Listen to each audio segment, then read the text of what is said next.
భర్త తల ఒకరిది, మొండెం మరొకరిది. ఆ ఇద్దరిలో ఆమె అసలైన భర్త ఎవరవుతారు? బేతాళుడు విక్రమార్కుడికి వేసిన ఈ చిక్కు ప్రశ్నకు మీరైతే ఏం సమాధానం చెప్తారు? ఒక ఇల్లాలు తన భర్త మరియు అతని ప్రాణ స్నేహితుడితో కలిసి ప్రయాణిస్తూ దారిలో ఒక అమ్మవారి గుడి వద్ద ఆగుతుంది. గుడి లోపలికి వెళ్లిన ఆ ఇద్దరు మిత్రులు ఒక విచిత్రమైన ఘటనలో తమ ప్రాణాలు కోల్పోతారు.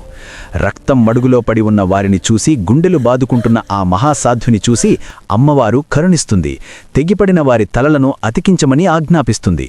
కాని భయం, కంగారులో ఉన్న ఆమె పొరపాటున భర్త తలను స్నేహితుడి మొండానికి, స్నేహితుడి తలను భర్త మొండానికి అతికిస్తుంది.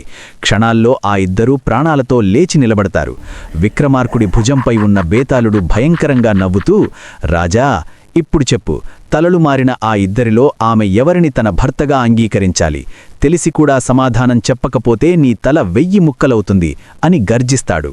అప్పుడు విక్రమాదిత్యుడు ఏమాత్రం తడబడకుండా, మానవ శరీరంలో అత్యుత్తమమైనది శిరస్సు. మేధస్సు, ఆలోచనలు, వ్యక్తిత్వం అన్నీ ఆ శిరస్సులోనే నిక్షిప్తమై ఉంటాయి. కాబట్టి భర్త తల ఏ మొండానికైతే ఉందో అతడే ఆమె నిజమైన భర్త అని స్పష్టం చేస్తాడు. మౌనం వీడిన కారణంగా బేతాళుడు మళ్లీ చెట్టెక్కుతాడు.